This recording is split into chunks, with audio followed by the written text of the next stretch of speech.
चलिए देखिए, इस क्वेश्चन का सॉल्यूशन बहुत ही इजी है। अगर आप थोड़ा सा ध्यान देते हैं, थोड़ा सा प्रैक्टिस करते हैं, थोड़ा सा कॉन्सेप्ट का नॉलेज है, तो अगर कॉन्सेप्ट का नॉलेज नहीं है तो माथा पटक जाइएगा, आपसे क्वेश्चन बनने वाला नहीं है। वो तुक्का मार दिए, लग गया, वो बात अलग है। तो यहाँ पे आपको क्या कह रहा है क्वेश्चन में कि समान क्षेत्रफल की 4 प्लेटों की चित्र के अनुसार जोड़ा गया है। 4 प्लेट दिख रहा है, 1 2 3 4, उसको चित्र के अनुसार जोड़ा गया है। और यदि इनके बीच की दूरी d समान हो, सबके प्लेटों के बीच की दूरियां d एक समान है, यानी कि हर एक के पास d दूरी है, तो उस संयोजन की धारिता होगी। संयोजन की धारिता का मतलब समतुल्य धारिता, यानी कि ये मिला के जितने भी कैपेसिटर बनेंगे, संधारित्र बनेंगे, उसका एक सिंगल संधारित्र से रिप्लेस करना है, उसी को बोलते हैं हम लोग समतुल्य धारिता। ठीक है, तो क्या होगा, ऑप्शन आपको दिख रहा है कि 2 एप्सिलॉन नॉट a बटा d। अब ये एप्सिलॉन नॉट a बटा d किसका होता है, तो ये होता है समांतर पट्टिका संधारित्र की धारिता। अब समांतर होना ही है क्योंकि ये और ये प्लेट एक दूसरे के समांतर हैं, तो यहाँ पे जो धारिता का जो फॉर्मूला आएगा वो क्या होगा, एप्सिलॉन नॉट a बटा में d।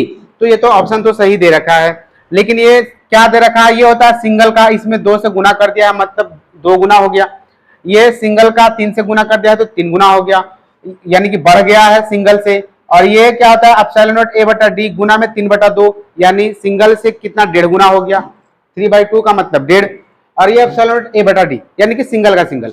अब क्या है, आप ही बताइए, यहाँ पे एक संधारित्र तो बनने वाला है नहीं, तो या तो संधारित्र यहाँ पे कॉम्बिनेशन 2 होगा, या तो सीरीज हो सकता है, या तो पैरेलल, या तो समांतर, या तो श्रेणी। तो अगर समांतर होगा तो बढ़ जाएगा और श्रेणी होगा तो घट जाएगा, तो अकेला तो रहेगा नहीं, तो ये ऑप्शन तो पहले गया क्योंकि ये सिंगल का था, तो ये ऑप्शन तो गया। अब यहाँ पे जैसे ही ऑप्शन दिख रहा है, समझिएगा, जैसे ही ऑप्शन दिख रहा है तो सब में जो है सिंगल से बढ़ा हुआ है, सिंगल से क्या हुआ है, बढ़ा हुआ है। और बढ़ता कब है, जब संयोजन किस में हो, समांतर में। तो जब समांतर में है तो बढ़ाना है। ठीक है, ऑप्शन ही आपको बता रहा है कि सारे का वैल्यू सिंगल से बढ़ा हुआ है, तो आपका संयोजन समांतर है। अब हमको सिर्फ ये ज्ञात करना है कि कितने समांतर संयोजन में होंगे। तो अगर इसको हम प्लस लेते हैं, समझिएगा, और इसको माइनस लेते हैं, तो यहाँ पे आ जाएगा प्लस, यहाँ पे माइनस, यहाँ पे हो जाएगा माइनस, सॉरी प्लस वाले पे प्लस आएगा, यहाँ पे आपका प्लस हो जाएगा, ये हो गया आपका माइनस, ये माइनस, ठीक है, ये प्लस और ये प्लस। अब क्या होता है कि पैरेलल प्लेट कैपेसिटर बनने के लिए एक प्लेट को पॉजिटिव चार्ज होना पड़ता है और दूसरा को नेगेटिव। तो यहाँ एक पॉजिटिव एक नेगेटिव, तो एक बन गया, एक नेगेटिव दूसरा पॉजिटिव, तो ये दूसरा बन गया, ये पॉजिटिव दूसरा ये आपका नेगेटिव, तो ये 3 बन गया, यानी कि 3 कैपेसिटर बना यहाँ पे। और ऑप्शन आपको बता रहा है कि सबका वैल्यू जो जोड़ने पे 1 से बढ़ के आएगा, मतलब समांतर है, और 3 है, तीनों का वैल्यू सेम है, तो कितना गुना हो जाएगा, 3 गुना। तो आपका आंसर कितना हो जाएगा, 3 गुना आपका ये हो गया, ये सिंगल का 3 से गुना, तो ये हो गया आंसर।